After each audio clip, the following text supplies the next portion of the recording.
I think at this point, it's fair to say that it is fairly common knowledge in the gaming world that Rockstar Games are weirdly overly strict with what you can do in the missions of their open world games. How is this a problem? They aren't chasing us anymore. They went into the fucking outlet. So essentially, I'm playing a game where the point is that I can do anything, and then you tell me that I can't do something? What? Fuck you, video games. You don't tell me what to do. I tell you what to do. I came here to do whatever I want. But you know what games don't tell you what to do? Kinda mostly? Valve games. Because this video is about those. In this video, I'm gonna make some points from and relating to the point of this excellent Nakey Jakey video concerning the flaws of Rockstar's modern game design. But I want to make it clear that this video does not exist to reiterate his points, but to instead talk about the other end of the coin. Because I think Valve is very epic and cool. Valve is yet to release an open world title, and yet their story modes frequently allow much more freedom in your choices than GTA 5 would. You want to be a silly, goofy guy? Go for it. But you can't do that in GTA. Now look what you've done. What? I hadn't even crashed into him for the video yet. He just fucking started screaming and pissing. Feel like taking a different route for your objective? Oh, absolutely. But not in Red Dead Redemption, you dumbass. Stop! Oh, you want to blast your buddy in the face? Okay, but don't you dare scare Jimmy, you stupid fucking bitch. Quit scaring Jizzle. He's scared. I hope you understand what I mean and what I'm talking about. And you better, because now I want to talk about all of them dang old Valve games. Please do not be a retarded text. A digital copy of GTA 5. He wants a digital copy of GTA 5 for Christmas. You fucking bitch. Why not a digital copy of Half-Life 2, you fucking idiot? Now, if we're here to talk about Valve, which we are, we have no choice but to start with Half-Life. I mean, we do have a choice, but I've choiced to talk about Half-Life first.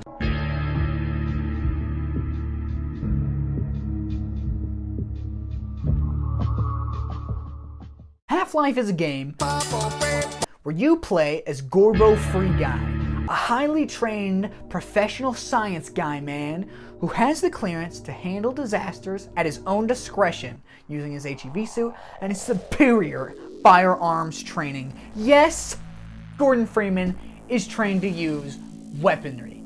It is not his first time using a gun during the Resonance Cascade crisis. Like most of their games, Half-Life is like a big tube. You have to go through the tube to progress, but it's up to you if you want to do an epic kickflip or if you want to pull off an ollie. I don't skate, I don't know. Of course, when I'm talking about ollies and kickflips, I'm mostly talking about how do you want to interact with your tube. Because even before the crisis, there is some sick-ass optional interactions with the world that you don't have to do, but you can. Glad to oblige a fellow scientist. You can set off the alarm and get the guard in trouble.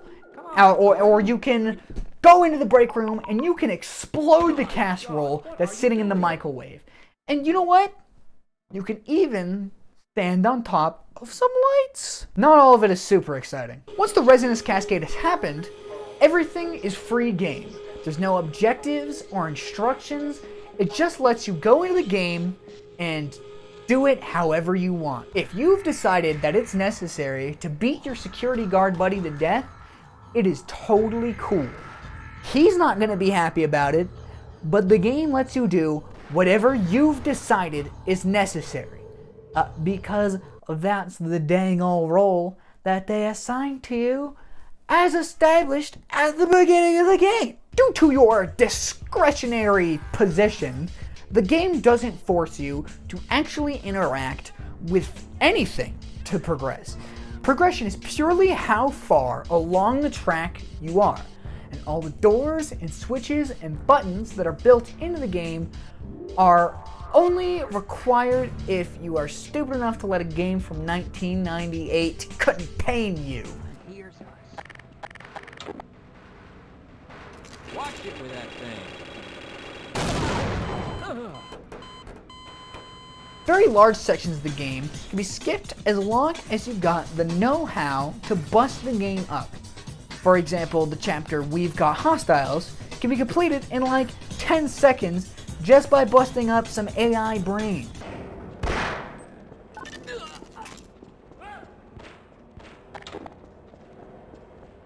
This is a perk that has been used for speedrunning a lot of the Valve games because it allows the player to use out of bounds to progress way flippin' faster than going along the cyber obstacle course that Valve has set up for you. I'm not saying you should play the game like that, but you can. For the majority of the game time, every enemy can be completely ignored as long as you are fast enough or have enough health to survive their attacks until you're out of harm's way, walking your ass down to a cute little date with denial.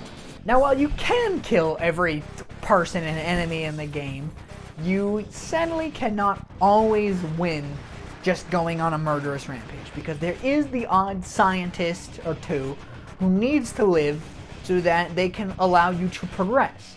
But there are so few of these, and it's so obvious that you shouldn't kill them, that a normal player won't even see the game over screen on their first run. I want to note that the final section of this game sucks. Nothing to do with the video, just like, fuck Zen.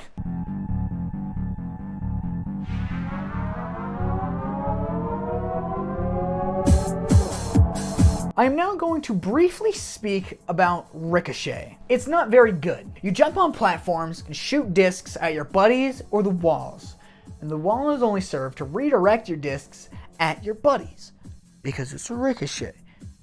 And that's all the content that it contains. It has zero relevance to this video's point, but I figured I'd mention it anyway because there's like 2 people who know about this game. Do you even understand how owned you're about to be right now, Ben? None. None owned. Ah! I can't believe this hasn't gotten a Source 2 port yet. Freaking ridiculous. Oh my gosh. That's right, buddy. That's right. Do you even know how much I play this? Never once in your life, by chance, would that be accurate? Is this the whole game? Am I missing something? I think you just got a power up. Free shot. Well, that's fucking crazy. We are fucking cheeked up, bro. Like, look at this shit. Oh my lord! Speaking about knowing of games, this is the only time a competitive Valve game is going to be mentioned in this video, because I don't really play CSGO or TF2 as frequently as I play all these other titles, and I'm even this section. Who put this in the video, right? Besides me, just pretend it wasn't me. Who put this section in the video? This has nothing to do with the video. What? Gosh, so silly. You should move on to the next section of the video, I think.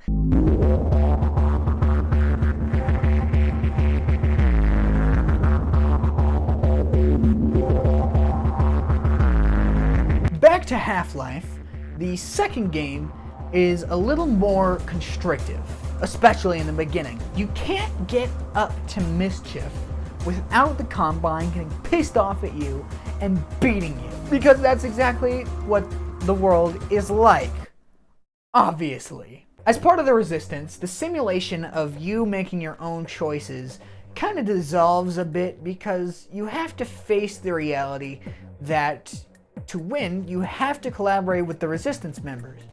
So you can't shoot them in the face anymore. You can partake in a sizable portion of shenanigans in any combat situation that allows you to tactically flex on the Combine with your sort of trinkets and gadgets. Crown among them being the gravity gun, the most fantastical toy for any one-man army's armory. This weapon is probably the biggest contributing factor to making the gameplay experience vary from player to player, because it can be used in so many situations so many ways. Do I left click or do I right click? Now the majority of this game is you just going about your business and playing how you want, like the last game. But it has small sections that really stand out on repeat playthroughs as slowing down the game. They aren't abysmal, but on the 5th or 6th playthrough, talking to Eli in Nova Prospect just loses its charm. Let me go shoot some guys. One issue I have with the game concerns the scripted sections where you have to kill enemies for some rebels so that you can progress. I'm not complaining that there are enemies who are forced to kill, because even Half-Life 1 has a section that's like that. But hear me out. There's one section that works where you receive the rocket launcher and the rebels force you to help them fight a gunship or they aren't gonna open the gate. Totally cool. It makes sense that the characters would want help in return for the rocket launcher, so boom bam, close the gate, don't let that fucker leave. He's gonna help us with this gunship. However, during the uprising, there was one section in this stupid fucking building that irritates me to no end. In this building, there is 1 or 2 parts where you have to wait for the Striders to blast parts of the building away, or you can't, like, go forward. You're just stuck, and it's really lame. And then when you get to the roof, the path to progression is already open, but you can't go through it. There's an invisible wall. Why? You have to fight these 2 specific Striders, or you cannot progress when the uprising to this point allows you to run away from every single Strider. At least with the Cumberbunkle section and outside Nova Prospect, there's nowhere to go and you actually have no choice but to fight. And then the door will open. This might seem like a dumb and retarded complaint, because it is, but it's very out of line for Valve to have a required enemy and no excuse for actually keeping you there to fight the enemy. Also, whoever added the requirement to close the door on Chomsky at the end of episode 2 to get the achievement, fuck you! What was the point of that? What? Why do I have to close the door? Fucking finally. Fuck you, Chomsky, you son of a bitch.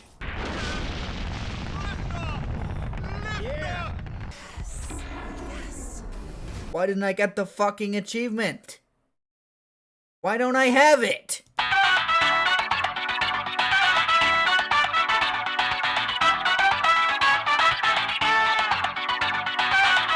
This game is fucking great, and I love it. I would marry this game if it was a person. For this one, I'm looking at it from a speedrunner's perspective, because I'm an awesome Portal, glitchless speedrunner guy. This game has been getting nay-nayed on since before you were fucking born, buddy. Watch this. It's the most well-known skip in any video game to ever exist. Oh, no way! Did you see that? This game is what we call in the industry cool and awesome. So Portal being a source game where you can pull funky stunts with momentum and whatnot, pretty much guaranteed that their puzzles would be solved in goofy alternative ways, which is really cool because Valve actually embraces that, and they made knowing these alternative methods for faster completion required to beat some of the challenges and get all of the achievements, which I did. Boom, put it on the screen, achievement master, fuck you. I don't have too much to say about this beautiful, wonderful game in regards to the actual point of this video, but I can definitely show you what I'd like to say in action. So here's just a compilation of all of my favorite speedrunning tricks to do in Portal whenever I play the game. Hey, what's up everybody? It's me, Influencer Benjamin. I've got An this excellent awesome new trick. product for you. That's That's a what great I trick. I've never seen It's that called before, actually. my nuts. I've got that's why I haven't seen that globules before. and Schmobulars of baby going to go juice for up the in chamber. these Ain't fools. just Oh, I haven't never seen that seen before. that. That was awesome. With some damn ass baby juice do like do mine. that. My baby juice got babies? And it's made of juice. Oh, and to be frank, to be real, he's gonna use portals, and he's gonna progress the game. I think. I've never seen that before. That was incredible. That was awesome. They should hire this guy because my parents No. burned me. I've never seen that before. I gotta tell you, ladies and gentlemen, I've just never seen anything like this in all of the days that I've lived. All up in my All 2 of them. But I've never gone to Olive Garden. There was I wouldn't know anything yesterday, about it. and then there was the day before that, and I didn't see any of this in any of those 2 days. This is embarrassing. So this is some real groundbreaking I never stuff. say, guys. Anyway, check me Oh, out. fucking. And he's And he's gonna. Facebook. Oh, and he's gonna go back through what he just came out of. I've never seen that before. Don't hit me in mind links, though. Whoa. Links. Was he just in the walls? Am I crazy? Was he just in the walls? I've never even seen that before. I need That's those intact. The man behind me is fainting. I've never. I require a Was this guy on paramedic. before? He just did it a couple Requiring of seconds medic. ago. I've seen this before. Assistance Fast. immediately, please. It's like a rerun. Please help me. It's like the same This thing. man but is again. dying. That I was need great. help. That was fantastic.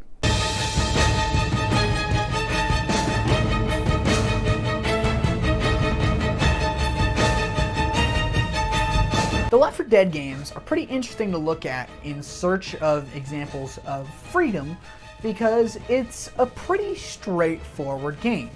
You grab a gun and you shoot the zombies. However, being a 4-player cooperative experience, there is infinite room for interactions between the players. You can help your buddies or you can kill your buddies.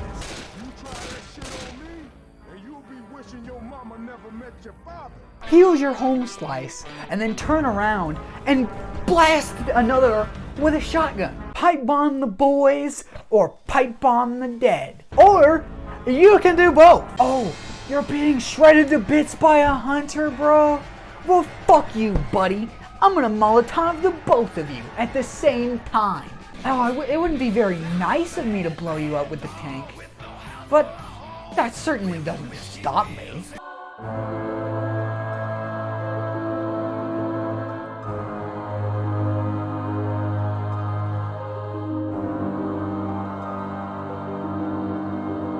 First of all, look at this glitchy clipboard, because it is fucking awesome.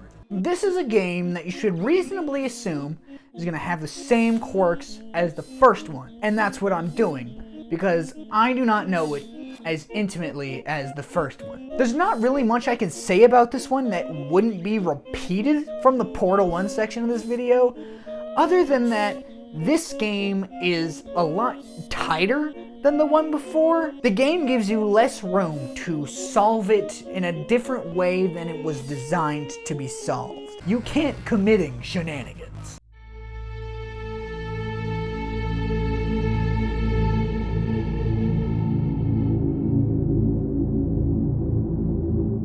First of all, if you haven't played or watched Half-Life Alyx, I am about to spoil the fuck out of this game. This is your warning to get the hell out of here. I'm now going to ignore the point of this dumbass video to just talk about this game and how fucking awesome it is. The fact that this game exists is in itself crazy. Valve hadn't come out with a Half-Life title in so long that the meme about how long it had been was long dead by the time the trailer dropped for this one. The game is full of cool shit from the old games, and it's fucking great. Right at the beginning, they bring back the Snark, and he's your best buddy. He's awesome. Look at him. Oh yeah! Oh yeah! There's tons of Zen wildlife all over the quarantine zone, so you can find little baby tentacle dudes from the blast pit just chilling out. Look at what? He's back! Look out! Russell is a great original character who doesn't die despite this being a prequel. We'll get back to that in a second. Eli's voiced by a different guy. There's this awesome Vorta guy who has a brain injury. There's an injury in his brain. This game also has the best example of horror in Half-Life. Half-Life has always been horror. When you walk out and you're seeing all the consequences of the resonance cascade in the first few rooms, it's supposed to evoke the feeling of horror. Like, holy shit, this fucking crab creature is controlling this guy. This is the scariest game I've ever played. When you play Ravenholm, you're like, holy shit, this crab guy is possessing this human. This is the scariest game I've ever played. And when you play the Jeff section, you're like, oh my god, no, don't drop bottles on the ground, stop, he's coming. And the thing I want to talk about most about this game is, holy fucking shit, the ending is nuts. Who could have predicted that the Half-Life 2 prequel was not a prequel, but a time travel prequel, that on the timeline is essentially a weird fuzzy spot at the very end of Half-Life 2 where Alex just disappears and now Gordon Freeman is fired from his employment under the G-Man. Huh? I thought this was a game about my dad Eli. The game starts being about saving Eli, and then you save Eli, right? But what you're not supposed to realize is that the game is still about saving Eli. The end of this game is you saving Eli from the writers of Half-Life 2. The big takeaway from Half-Life Alyx that I want to close this video with is that Valve is making games again. And they started their return with a teaser for Half-Life 3. I am super excited to see what they do next and how they decide to potentially wrap up this fantastic story, and I'm hopeful for some new titles as Valve moves forward with their new incredible Source 2 engine machine. That is all for today. I hope this video has enlightened you to a higher plane of existence as a quality standard of content here on the Kingbenford channel, which, by the way, you should subscribe to. And also, you should like this video if you enjoyed it. I have other content on this channel, mostly funny, epic Let's Play. Please look at Permadeath. I'll see you in another video, I hope. I also have these shirts.